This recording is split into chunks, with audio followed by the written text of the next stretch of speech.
नमस्कार, मैं हूँ राजीव और मेरे साथ आज जुड़ रहे हैं कृषि अर्थशास्त्री, कृषि कमोडिटी विशेषज्ञ और साथ में बहुत सारी चीज़ों के विशेषज्ञ हैं, कानूनी विशेषज्ञ भी हैं।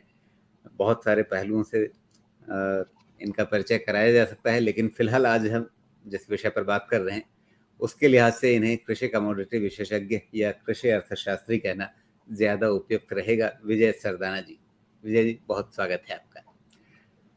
केंद्र नमस्कार। सरकार ने आज न्यूनतम समर्थन मूल्य बढ़ाने की घोषणा की है खरीफ फसलों के लिए और लगभग 10% तक फसलों के एमएसपी या न्यूनतम समर्थन मूल्य बढ़ाए गए हैं। प्रश्न मेरा यह है कि क्या ये बढ़ोतरी पर्याप्त है? दूसरे, कई जगहों पर ये खबरें आती रही हैं। अब ये बढ़ोतरी तो खरीफ की हुई है, लेकिन रबी में गेहूं की खास करके अगर हम देखें तो वहाँ बाजार की स्थिति ऐसी है कि किसानों को बाजार में ज़्यादा पैसे मिल रहे हैं, एमएसपी उससे कम पीछे छूट रही है। तो इसको कैसे देखा जाए? क्या ये एमएसपी की सफलता है कि यहाँ पे उसने एक बेंचमार्क स्थापित कर दिया और बाजार में किसान उससे ज़्यादा पर बेच ले तो अच्छी बात है, इस रूप में देखा जाए, या एमएसपी कहीं पर पीछे छूट रही है, यानी सरकार उतना भाव नहीं दे रही है जितना भाव बाजार दे पा रहा है या दे रहा है, देने के लिए तैयार है? सबसे पहले उस प्रश्न पर बाद में आएंगे। पहली प्रतिक्रिया आपकी, जो एमएसपी पे बढ़ोतरी हुई है अलग अलग फसलों में 10% तक, और उसमें खास करके दालें, तिलहन, धान, इन सब पर जो बढ़ोतरी हुई है, आपकी पहली प्रतिक्रिया? देखिए, जब आप एमएसपी की बात करते हैं तो इसमें जिसको ये कहा जाता है कि एक ये वर्केबल कॉम्प्रोमाइज होता है। किसान को भी उसकी मेहनत का फायदा मिले और इतना दाम भी ना बढ़ जाए कि इस देश में जो कंज्यूमर्स हैं, खासकर जो लोअर मिडिल क्लास और जो गरीब तबका है, उसकी अफोर्डेबिलिटी से बाहर हो जाए। तो और इसीलिए जो इस वर्केबल कॉम्प्रोमाइज में जो किसानों का नुकसान होता है, उसकी भरपाई के लिए, उसकी बाकी चीजों के लिए बाकी बहुत सारी स्कीमें सरकार देती है। तो इसीलिए किसी भी इकोनॉमी में और भारत जैसे देश में जब भी एमएसपी का घोषणा होगा या इसकी चर्चा होगी, आपको हमेशा ये समझना होगा कि ये एक वर्केबल कॉम्प्रोमाइज है, समाज के सभी हितों को ध्यान में रख के। ये बात हमें ध्यान रखनी होगी। और जो आज एमएसपी बढ़ाई है सरकार ने, ये उसी बात को इंडिकेट करता है कि एमएसपी जो बढ़ी है वो किसानों के लिए जो लागत मूल्य बढ़ा है बिकॉज ऑफ इन्फ्लेशन या प्राइस राइज, प्लस थोड़ा बहुत उनका जो मेहनताना मिलना चाहिए और मेहनत के लिए एनकरेज करने के लिए, इसीलिए हर क्रॉप में एक सा नहीं बढ़ाया जाता है। जहां पे भी सरकार को लगता है कि प्रोडक्शन बढ़ाने की जरूरत है तो वहां थोड़ा ज्यादा बढ़ाया जाता है, और जहां पे लगता है कि प्रोडक्शन को बढ़ाने की जरूरत नहीं है, पर्याप्त मात्रा में प्रोडक्शन है, वहां पे कम बढ़ाया जाता है ताकि किसान को उसकी लागत मिल जाए। और कोशिश ये हो कि किसान जो एग्जिस्टिंग क्रॉप है वहां से डाइवर्सिफाई करके किसी और तरफ जाए अगर उसको एक्स्ट्रा मुनाफा कमाना है। तो ये कॉम्प्लेक्स इक्वेशन है जिसको समझने की जरूरत है। जी, लेकिन फिलहाल जो बढ़ोतरी हुई है उसमें आप क्या समीकरण देख रहे हैं? कहाँ पर आपको लगता है कि सरकार ने उचित प्रोत्साहन दिया है और कहाँ पर आपको लगता है कि सरकार चाहती है कि ठीक है, डाइवर्सिफिकेशन के तहत विविधीकरण के लिए किसान दूसरी फसलों की तरफ देखे, उनकी तरफ जाए? देखिए, बहुत सीधी सी बात है, हिंदुस्तान में जो कार्बोहाइड्रेट है, कार्बोहाइड्रेट मतलब व्हीट, राइस, ये जो है ये हमारे यहाँ पे सरप्लस है, और ऑयल सीड्स और पल्सेस हमारे यहाँ शॉर्टेज है। किसी भी पॉलिसी में हमें पल्सेस और ऑयल सीड्स को एनकरेज करना है क्योंकि वहां देश में शॉर्टेज है, उसमें उत्पादन बढ़ना चाहिए। व्हीट, राइस जिसकी हम बात कर रहे हैं वो हमारे यहाँ पे अभी जरूरत से ज्यादा है, तो उसको हमें ज्यादा प्रोत्साहन ना देके सिर्फ लागत मूल्य निकल जाए वो जरूरी है। और अगर किसानों को लगता है कि नहीं, उनको ज्यादा कमाना है, तो बाकी जो अल्टरनेट फसलें हैं जो उनके एरिया को सूट करती हैं उस तरफ डाइवर्सिफाई करना चाहिए। इससे किसान का भी फायदा होगा और देश के पास भी सरप्लस प्रोडक्शन नहीं आएगा, जिसकी जरूरत नहीं है वो हम पैदा किए जा रहे हैं, और जो हमारे पास शॉर्टेज है हम उसके ऊपर ध्यान नहीं दे रहे हैं। इसीलिए इस बात को हमें समझना होगा कि जो एमएसपी पॉलिसी है वो शॉर्टेज इकोनॉमी की पॉलिसी है, वो सरप्लस इकोनॉमी की पॉलिसी नहीं है। तो जहां जहां पे भी हमें शॉर्टेज है वहां पे एमएसपी का उपयोग होना चाहिए। जहां जहां पे सरप्लस है वहां पे एमएसपी को अगर हम एज ए प्रोडक्शन इंसेंटिव ना कह के मिनिमम सपोर्ट की बात करते हैं तो वो उचित होगा। जी। तो यहाँ क्या इस रूप में भी देखा जाए कि इस बार की बढ़ोतरी जो है लगभग 10% तक, अब वो अगले साल चूंकि लोकसभा चुनाव होने हैं तो उससे पहले सरकार किसानों को थोड़ा खुश रखना चाहती है, इस रूप में देखें? मैं नहीं मानता। देखिए क्या है, दो चीजें हमें समझनी होंगी। इस साल महंगाई भी बढ़ी है, तो अगर हम किसानों को इन्फ्लेशन के हिसाब से अगर कंपनसेट नहीं करेंगे तो किसानों के लिए कोई फायदा नहीं है ये सब मेहनत करने का। तो कम से कम बढ़ोतरी तो इन्फ्लेशन की होनी चाहिए। अगर 6% मान लीजिए इन्फ्लेशन बढ़ा है तो 6% तो बढ़ोतरी होगी। और ये सिर्फ एमएसपी की फसलों में नहीं है। अगर आप मिल्क प्रोडक्शन का रेट देख लें, दूध के जो रेट बढ़ जाते हैं जिसको लेके काफी कंज्यूमर्स हंगामा करते हैं कि दूध के दाम बढ़ा दिए, तो आप इस बात को तो मानिए कि अगर महंगाई कंज्यूमर्स के लिए बढ़ रही है तो क्या किसान के लिए नहीं बढ़ रही है? तो किसान जो दूध पैदा कर रहा है या मछली पैदा कर रहा है या अनाज पैदा कर रहा है या सब्जी पैदा कर रहा है, अगर उसको इंसेंटिव नहीं मिलेगा, उसको लगेगा कि उसका घर का खर्चा नहीं चल रहा है, तो वो क्यों उगाएगा? वो खेती छोड़ के मजदूरी करने चला जाएगा। तो किसान खेत में भी रहे, अपना काम भी करे, साथ में एडिशनल इनकम की भी प्रयास करे। और ये सब बातें एक तालमेल है इकोसिस्टम में, समाज में, जिसका हमें ध्यान रखना चाहिए। तो जो बढ़ोतरी है ये वाजिब है, इसमें कोई इलेक्शन एंगल मुझे नहीं समझ में आता, क्योंकि महंगाई का कंपनसेशन तो आपको करना चाहिए। बिल्कुल। अब ये जो खबरें हाल में रही हैं कि गेहूं के दाम जो हैं वो बाजार में ज़्यादा हैं, सरकारी खरीद का जो भाव है वो कम है और इसके चलते सरकारी खरीद लक्ष्य से पीछे छूट जा रही है कहीं पर। इस खबर को आप कैसे देख रहे हैं? इसमें कोई विचित्र बात नहीं है। मेरे को लगता है इसमें कहीं कोई बहुत ज्यादा विचलित होने की भी बात नहीं है। उसके दो कारण हैं। पहली बात तो हिंदुस्तान में जो व्हीट प्रोडक्शन है वो हमारी जरूरत के मुकाबले ज्यादा है, तो शॉर्टेज नहीं है, पहली बात। दूसरा, एक्सपोर्ट पे सरकार ने रिस्ट्रिक्शन लगा रखा है कि जो भी एक्सपोर्ट होगा वो गवर्नमेंट टू गवर्नमेंट होगा। इसका मतलब सरकार इस बात का ध्यान रखेगी कि हिंदुस्तान से बाहर व्हीट कितना जा रहा है। तीसरी बात, कंज्यूमर को व्हीट चाहिए तो चाहे सरकार दे या प्राइवेट सेक्टर दे या कंज्यूमर बाजार से खरीदे, कोई फर्क नहीं पड़ता। लेकिन अगर जो गरीब तबका है, जो बीपीएल फैमिलीज हैं, जिनके पास संसाधन नहीं है या फाइनेंशियल स्ट्रेंथ नहीं है, उनको आपको सस्ता अनाज देना है थ्रू पब्लिक डिस्ट्रीब्यूशन सिस्टम। और जितना सरकार को पीडीएस के लिए चाहिए या उनकी जो डिस्ट्रीब्यूशन रिक्वायरमेंट है उतना सरकार खरीद लेती है, तो वहां पे भी कोई एतराज नहीं है। अब रही बात यह कि ओपन मार्केट में रेट एमएसपी से ज्यादा है, तो ये बहुत सुखद बात है, क्योंकि इससे सरकार की रिस्पॉन्सिबिलिटी कम होती है। और जो वास्तव में होना चाहिए कि किसान और बाजार आपस में रेट तय करें, सरकार का रोल नहीं होना चाहिए, तो ये एक करेक्ट एग्जाम्पल है। इनफैक्ट ऐसा हर फसल में होना चाहिए। सरकार को प्रोड्यूसर और कंज्यूमर के बीच में आके बाजार को बिगाड़ने या छेड़खानी करने का अधिकार नहीं होना चाहिए। और अगर ऐसा होता है तो ये बहुत अच्छी बात है। लेकिन अगर प्राइवेट सेक्टर कार्टेल बना के प्राइसेस को बहुत ज्यादा गिराने की कोशिश करता है, तब ये एमएसपी एज ए बैरियर काम करती है कि अगर आप इसके नीचे गए तो सरकारी खरीद शुरू हो जाएगी। तो प्राइवेट सेक्टर को भी इंसेंटिव नहीं है प्राइस क्रैश करने का, तो एक बैलेंसिंग एक्ट रहता है। और मुझे लगता है कि ये स्थिति में कोई चिंता की बात नहीं है। ये अच्छा है अगर बाजार किसान की जो फसल है उसकी कीमत एमएसपी से ज्यादा दे रहा है, तो ये एक सुखद समाचार है। जी। लेकिन कई बार विजय जी ये होता है कि कुछ लोगों को ना ये स्थिति पसंद आती है ना वो स्थिति पसंद आती है। जैसे अगर बाजार भाव ज़्यादा है और एमएसपी कम है तो कहेंगे कि सरकार कम कीमत दे रही है किसानों को, सरकार किसानों के साथ अन्याय कर रही है। अगर बाजार में कीमत कम मिल रही है, एमएसपी ज़्यादा है, तो वहाँ पर वो मांग रखेंगे कि नहीं आप पूरे देश में कानून बना दो कोई एमएसपी से कम पे खरीद ना पाए।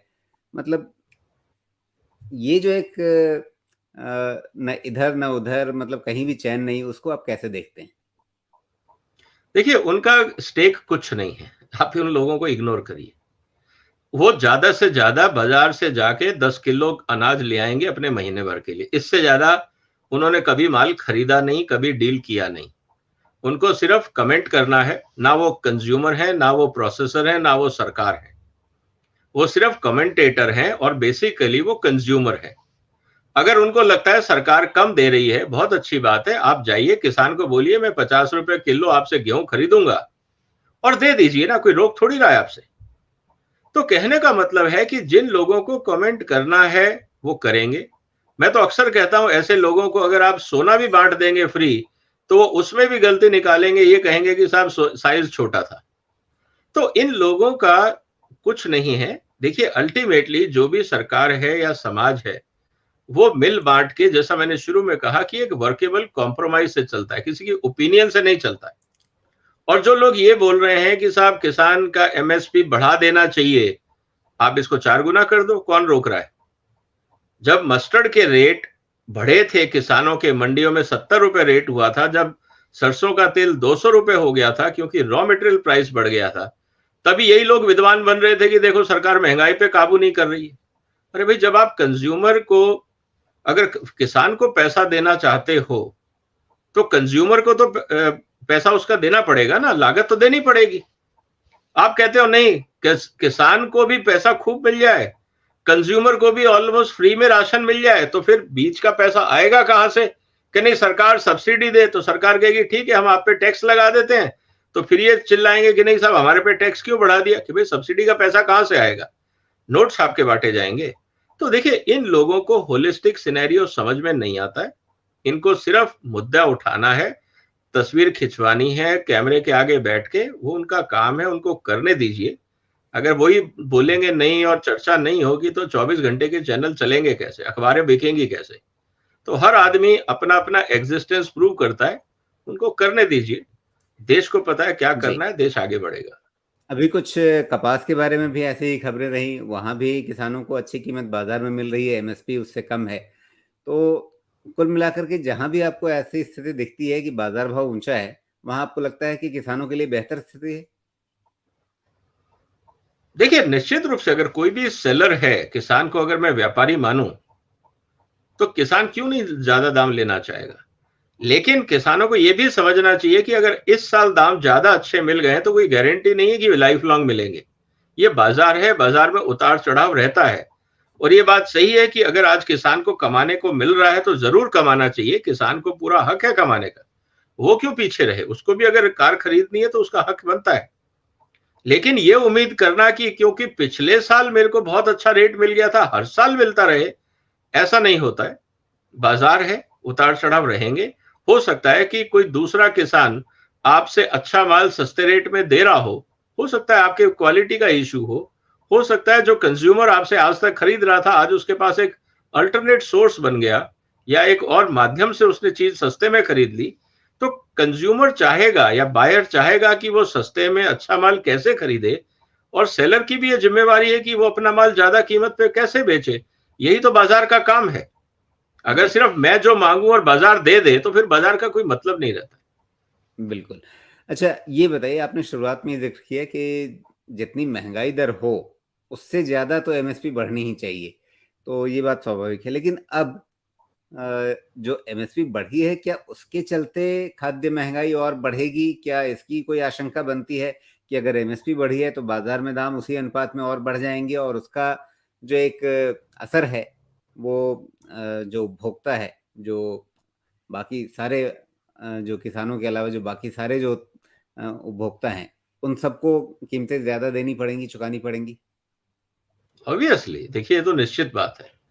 अगर आज आप चावल के दाम बढ़ा रहे हैं, उदाहरण के लिए अगर आप ले पैडी का मान लीजिए, आपने जो रेट है वो करीब 140 रुपए बढ़ाया है, और अगर पैडी में 140 की अगर मैं बात करूं, अगर 65-70% भी अगर रिकवरी होती है मिलिंग के बाद, तो 70 रुपए आप और जोड़ दीजिए, 200 रुपए, तो 21 रुपए। जो चावल अभी तक आपको मान लीजिए बाजार में 30 रुपए का मिलता था, अब 32 का मिलेगा या 33 का मिलेगा, महंगा तो होगा, नहीं तो कौन जेब से देगा? क्या व्यापारी अपनी जेब से देगा? नहीं देगा। या तो सरकार सब्सिडी बढ़ाए, तो कितना सब्सिडी बढ़ाए? जिनको जरूरत है उनकी सब्सिडी बढ़ जाती है, क्योंकि जो पीडीएस में लोग आते हैं, बीपीएल फैमिलीज के, उनको मिलना चाहिए, जरूर मिलना चाहिए। लेकिन बाकी समाज अगर मेहनत कर रहा है, 4 पैसे अगर मैं भी अपनी मेहनत करके कमा रहा हूं, तो उसमें से अगर 2 रुपए मुझे किसान को देना पड़ जाता है मेरी फूड सिक्योरिटी के लिए, तो मुझे नहीं लगता ये कोई बहुत बड़ा मुद्दा है। हाँ, महंगाई तो बढ़ेगी। अगर आप चाहते हैं कि किसान को उसका हक मिले, तो एज ए कंज्यूमर हमें भी देना पड़ेगा। लेकिन यहाँ पे एक सबसे बड़ा कैच है कि किसान का, अगर मैं पैडी देखूं तो मान लीजिए आज 30 का 32 रुपए किलो हो जाता है मिलिंग के बाद, लेकिन जब वो 32 रुपए का मेरे को 60 या 80 रुपए में मिलता है, ऐतराज तब है कि बीच का जो 80-50 रुपए, जो 30 से 50 रुपए का जो मार्जिन है, वो कौन रख रहा है? वो इनएफिशिएंसी है जिस पे सरकार को काम करना चाहिए। और इसीलिए वो 3 कानून आए थे जिसका विरोध किसान नेताओं ने किया था, इसीलिए किसान का नुकसान किया उन्होंने। क्योंकि अगर 80 रुपए कंज्यूमर दे रहा है, अगर उसमें से चाहे एमएसपी 20 रुपए है मान लीजिए, या 30 रुपए पैडी है, अगर वो किसान जो राइस का रेट आता है मिलिंग के बाद, अगर उसका रेट 35-40 रुपए होता और किसान का एमएसपी 21 होता, लेकिन बाजार उसको 25 देने को तैयार था, तो किसान का फायदा होता जी। तो जो किसान नेताओं ने जो आंदोलन किया था वो किसानों के खिलाफ था, ये बात हमें समझनी पड़ेगी। अच्छा, किसानों के आंदोलन कुछ कुछ अभी भी चल रहे हैं। कहीं पर आपको जैसे हरियाणा में खबरें आ रही हैं कि वहाँ पर कुछ किसान सड़कों पर हैं, और जब आंदोलन होता है तो उसमें कहीं पर कुछ कार्रवाइयाँ भी होती हैं। पुलिस जो है वो शांति व्यवस्था बनाए रखने का प्रयास करती है, उसमें कहीं पे लाठियाँ चलती हैं। ये सब खबरें आ रही हैं अभी। वहाँ पर मुख्य मांग क्या है? वो फिर कह रहे हैं अच्छा इस पे भी एमएसपी दे दो, उस पे भी एमएसपी दे दो। और एमएसपी देने का मतलब क्या है कि सरकार एक प्रेस रिलीज घोषित कर दे, कह दे कि फला फसल की एमएसपी ये है, उससे तो बात बनेगी नहीं।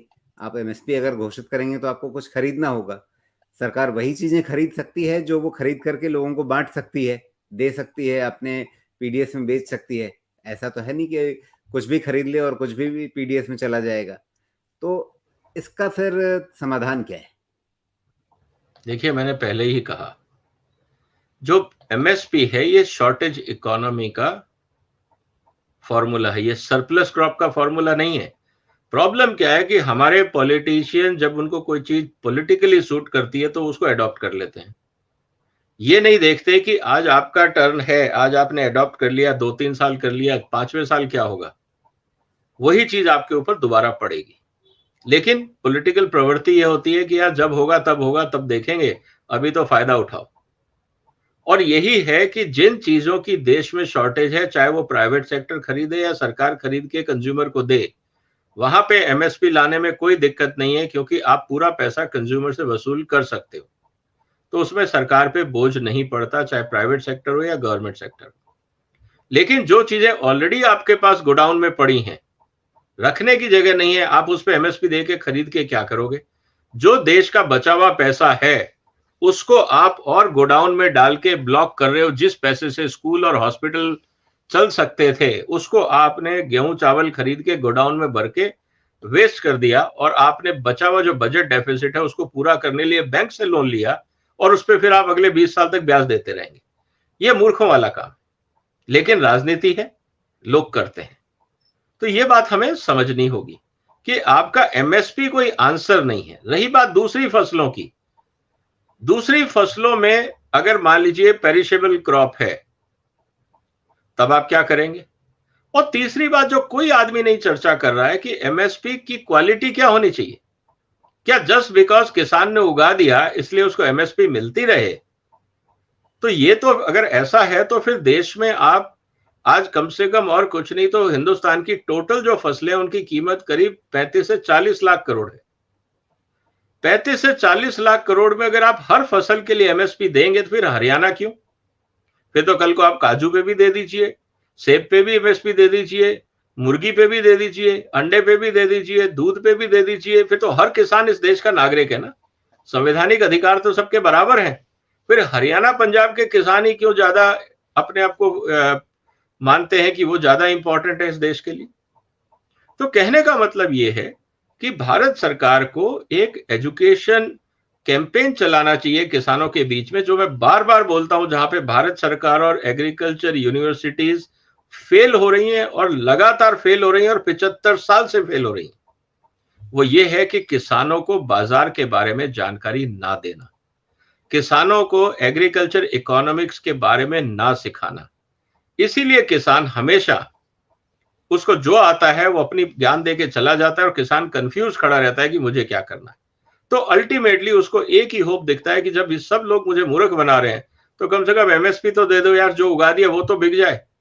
क्योंकि ना तो आपने उसको बाजार सिखाया, ना उसको आपने कॉस्ट ऑफ प्रोडक्शन सिखाई, ना आपने उसको इकोनॉमिक्स सिखाई, ना आपने उसको कॉस्टिंग सिखाई, तो बेचारा करेगा क्या? तो गलती अच्छा, सिस्टम की है। वापस आज की जो घोषणा है उसमें एक जो दालों के बारे में जो फैसले लिए गए हैं, जैसे अरहर दाल में 400 रुपए की बढ़ोतरी की गई, 7,000 रुपये अब प्रति क्विंटल है, मतलब 70 रुपए किलो। और मूंग में सबसे ज़्यादा बढ़ोतरी हुई है, 10.5% के आसपास की, और वो अब हो गई है 85 रुपये किलो, मान लीजिए 8,558 रुपये प्रति क्विंटल, पहले थी 7,755 रुपये। तो यहाँ ये दिखता है कि अगर एमएसपी के हिसाब से लेकर के चलें तो लगता है कि सरकार मूंग को सबसे ज़्यादा बढ़ावा देना चाहती है, जबकि आपको अरहर का आयात भी करना पड़ रहा है। तो उस हिसाब से तो आपको अगर इम्पोर्ट सब्स्टिट्यूशन चाहिए तो शायद अरहर पे आपको एमएसपी ज़्यादा बढ़ानी चाहिए थी, और इसलिए भी कि उसमें आपको पहले ही कीमत कम है, वहाँ पर आप ज़्यादा और इंसेंटिव देते तो शायद इम्पोर्ट सब्स्टिट्यूशन का एक लक्ष्य हासिल हो पाता। देखिए, दोनों बातें हैं। अरहर आपको इंटरनेशनल मार्केट से मिल भी जाता है, आप उसका इस्तेमाल कर सकते हैं। मूंग की कंजम्पशन बहुत ज्यादा है इस देश में, और बहुत सारे क्षेत्रों में आप क्रॉप को डाइवर्सिफाई करके मूंग लगा सकते हैं। तो प्रोत्साहन के रूप में भी हमें इसको देखना चाहिए कि जो रेट बढ़ा दिया, आज अगर 85.5 रुपए का अगर एमएसपी है और किसान वीट को छोड़ के, पैडी को छोड़ के, गन्ने को छोड़ के अगर मूंग उगाता है और उसको लगता है कि वो अच्छी पैदावार कर लेगा तो उससे उसकी आमदनी अच्छी हो जाएगी, तो इसमें दोनों का फायदा है। किसान की आमदनी भी बढ़ती है और देश का जो डेफिशिएंसी है पल्सेस में वो कम होता है। तो ये डिपेंड करता है कि क्या आंकड़े सरकार के पास रहे, क्या सरकार की मंशा रही। क्योंकि देखिए, हम जो आज बात कर रहे हैं वो आज की पॉलिसी की कर रहे हैं, लेकिन सरकार के पास अगले 5 साल का प्लान होगा कि इस साल हम ये करेंगे, अगले साल वो, उसके बाद वो, और उसके बाद वो। और अभी तो हम सिर्फ खरीफ की बात कर रहे हैं, रबी की फसलों के भी दाम आने हैं, उसमें भी कुछ पल्सेस पैदा होंगी। तो ये एक रणनीति होती है जो लॉन्ग टर्म होती है। एक आंकड़े को देख के हम ये नहीं कह पाएंगे कि ये सब कुछ है। हाँ, जहां तक बात है ऑयल सीड्स की, तो मेरा ये कहना है कि आप जितना भी ऑयल सीड प्रोडक्शन बढ़ा रहे हैं, जैसे सोयाबीन का रेट मान लीजिए 3,000 रुपए के हिसाब से करीब बढ़ गया। अगर मैं ये कहूं कि 30 रुपए, 300 रुपए जो बढ़ा है रेट, वो करीब ओवरऑल अगर हम ये कहें तो 3 रुपए किलो के हिसाब का रेट बढ़ गया। अब 3 रुपए किलो में अगर मैं ये कहूं कि साहब 1 रुपए शायद तेल का रेट बढ़ जाएगा, 2 रुपए जो खल है जो पशुओं के लिए दिया जाता है उसके भी रेट बढ़ेंगे, फिर किसान कहेगा, मुर्गी वाला कहेगा जी रेट बढ़ गए। तो ये तो देखिए चलता रहेगा। इसीलिए हमें जो ओवरऑल एफिशिएंसी है बियॉन्ड प्रोडक्शन, उस पर भी सोचना होगा कि किसान को फायदा हो, कंज्यूमर का फायदा, और जो बीच में वेस्टफुल एक्सपेंडिचर होता है वो कैसे कम हो, इस पे भी सोचने की जरूरत है। अच्छा, ये तो साइकिल की बात हो गई ना फिर, मतलब जैसे आपने कहा कि महंगाई दर बढ़ती है इसलिए किसानों के लिए भी वो जो उगाते हैं उसका दाम बढ़ना चाहिए, और जैसे ही किसानों के लिए दाम बढ़ाए जाएंगे तो वैसे ही फिर आपकी फूड इन्फ्लेशन बढ़ जाती है। फिर आप, ये तो ऐसा साइकिल है जो एक के बाद दूसरे को बढ़ाता जा रहा है। बिल्कुल सही कहा आपने। देखिए, यही बात हमें समझनी होगी। इसीलिए मैंने पहले स्टेटमेंट में कहा था कि वर्केबल कॉम्प्रोमाइज की जरूरत है। इसीलिए इस देश में टैक्स एफिशिएंसी बढ़नी चाहिए, टैक्स कलेक्शन बढ़ना चाहिए। क्योंकि जैसे जैसे आबादी बढ़ रही है, अगर मान लीजिए मैं ये कहूं कि हिंदुस्तान में आज इस साल 1.5 करोड़ की आबादी हो गई, अब सारे के सारे तो अपर मिडिल क्लास में आएंगे नहीं। अगर मैं ये मान लूं कि 30% बीपीएल फैमिली में रहेंगे, तो इसका मतलब 50 लाख लोग जो इस साल पैदा होंगे वो बीपीएल में रहेंगे। अब वो अगर वो बीपीएल में रहेंगे तो आपको उनको क्या करेंगे? आप उनके लिए राशन का इंतजाम करेंगे। जब आप राशन का इंतजाम करेंगे, 50 लाख लोग आपके अकाउंट में ज्यादा जुड़ गए तो, और एक आदमी पे मान लीजिए कि साल का 1,000 रुपए या 2,000 रुपए का खर्चा आता है, तो प्रोपोर्शनेटली जो आपका बजट लोड बढ़ा वो कहां से आएगा? इसीलिए हमें कभी भी इकोनॉमिक पॉलिसी को आइसोलेशन में नहीं देखना चाहिए। हाँ, ये बात सही है कि किसान के हमने दाम बढ़ाए, कंज्यूमर पे महंगाई की मार ना पड़े तो उसके लिए आपको कहीं ना कहीं सब्सिडी देनी है। सब्सिडी के लिए आपको पैसा चाहिए, पैसे के लिए आपको टैक्स कलेक्शन चाहिए, और टैक्स कलेक्शन के लिए आपको इंडस्ट्रियलाइजेशन को इंप्रूव करना होगा ताकि इंडस्ट्री उसमें कंट्रीब्यूट कर सके। उसके लिए फिर आपको इंडस्ट्रियल रिफॉर्म्स चाहिए, आपको कस्टम ड्यूटी रिफॉर्म चाहिए, आपको नई टेक्नोलॉजीज चाहिए। तो इसीलिए कभी भी इकोनॉमिक एक्टिविटी आइसोलेशन में काम नहीं करती है, आपको बहुत सारे बदलाव करने होंगे और ये कांस्टेंट प्रोसेस है, एक साथ भी आप नहीं कर सकते। तो अगर आज एमएसपी बढ़ा है तो कल उसको सपोर्ट करने के लिए हो सकता है कस्टम ड्यूटी आपको बदलनी पड़े, हो सकता है कि आपको कोई टैक्सेशन में चेंज करना पड़े, हो सकता है आपको रेवेन्यू एलोकेशन बदलना पड़े। तो प्रयास तो बहुत है और बहुत लेवल पे होंगे। इसीलिए हम कभी भी आइसोलेशन में अगर इकोनॉमी की बात करते हैं तो वो इमेच्योरिटी। जी, चलिए, तो अंत में यदि मैं इसके राजनीतिक फलितार्थ आपसे समझना चाहूँ, क्या इसमें कोई राजनीतिक फलितार्थ है, या आप कहेंगे नहीं, इसमें राजनीति देखनी ही नहीं है? नहीं नहीं, हो राजनीति तो पक्का होगी। जो ऑपोजिशन है वो कहेगा एमएसपी कम बढ़ाइए, सीधी सी बात है। एमएसपी और ज्यादा बढ़नी चाहिए थी, क्योंकि वो उनके वोट बैंक को सूट करता है, उनकी राजनीति को सूट करता है। जैसे ही इसका असर बाजार में आएगा तो दूसरी राजनीति होगी कि देखिए सरकार महंगाई कंट्रोल नहीं कर पा रही है, तो फिर आप सरकार को कटघरे में खड़ेंगे। पहले आप एमएसपी के लिए सरकार को कटघरे में खड़ा करेंगे, फिर आप इन्फ्लेशन के लिए करेंगे, और सरकार को भी ये पता है कि ये तो तमाशा चलता रहेगा, और सरकार को अपना काम करना है कि ये चीजें जो ओवरऑल इकोनॉमी है वो एफिशिएंटली चलती रहे, देश में रिसोर्स मोबिलाइजेशन होता रहे, ताकि जो हमारी पॉपुलेशन की बढ़ती हुई जरूरतें हम उनको पूरा कर सके। अब राजनीति के लिए आप पॉलिसी तो बदल नहीं सकते ना, लेकिन राजनीति तो होगी। आफ्टर ऑल पॉलिटिकल पार्टीज अगर वो राजनीति नहीं करेंगी तो इसका मतलब वो अपने दिमाग का इस्तेमाल नहीं कर रही है, और उनका वो नैतिक जिम्मेवारी है कि सरकार को क्रिटिसाइज करती रहे, जिससे सरकार प्रेशर में रहे और सुधार करती रहे, और वो होता रहेगा।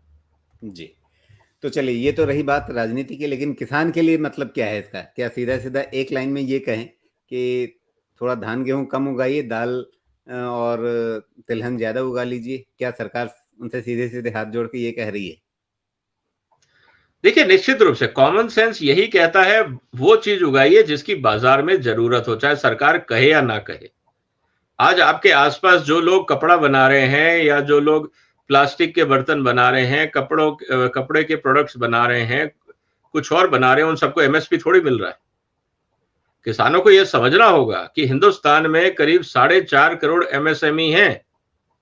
वो 4.5 करोड़ एमएसएमई क्या एमएसपी के भरोसे जिंदा है? वो भी तो इस देश के नागरिक हैं। वो ये समझते हैं कि बाजार को क्या चाहिए, उस हिसाब से प्रोडक्ट बनाते हैं और बाजार में जाके बेचते हैं। अगर किसान भी खेती बाजार को समझ के करेगा तो ना वो एमएसपी का मोहताज रहेगा ना एफसीआई का। हो सकता है वो ज्यादा पैसे कमा ले। उदाहरण के लिए आप जितनी भी फसल देख रहे हैं उससे ज्यादा डिमांड इस समय देश में पशु चारे की है, और पशु चारा मिल नहीं रहा है। अगर किसान ये अपनी फसलों को छोड़ के अगर पशु चारे पे भी ध्यान देंगे, मैं निश्चित रूप से कहता हूं कि उनकी कमाई इन फसलों से ज्यादा होगी। कोई भी आंकड़ा उठा जी, के देख ले, लेकिन वो उसकी तो खैर चर्चा हम एक करते नहीं। अलग किसान बहस को की जरूरत एजुकेट उसमें पड़ जाएगी, क्योंकि करते। जी, क्योंकि जब एक बड़े हिस्से में लोग पराली को जलाना जो है वो ज्यादा आसान विकल्प समझेंगे, जबकि पहले वही पशुओं के लिए चारा बन जाता था, वो एक अलग बहस है। फिर उसके लिए किसी और दिन बैठेंगे और उस पर थोड़ा गंभीरता से बात करेंगे कि क्या क्या चीजें बेहतर हैं, कि लोगों को आखिर जो जलाना सही समझते हैं उनके सामने भी कुछ चीजें होंगी। कोई यूं ही तो, अगर कोई चीज काम की चीज है, कोई अपने आप ऐसे ही तो नहीं जला देगा, तो कुछ कारण उनके पास भी होंगे, और उन सब बातों को भी समझेंगे बाद में कभी फिर से। लेकिन फिलहाल अभी आपने एमएसपी के मुद्दे पर ये सारी चीजें समझाई, इस बातचीत के लिए समय निकाला, बहुत बहुत धन्यवाद विजय जी आपका। शुक्रिया सर, नमस्कार। नमस्कार। धन्यवाद।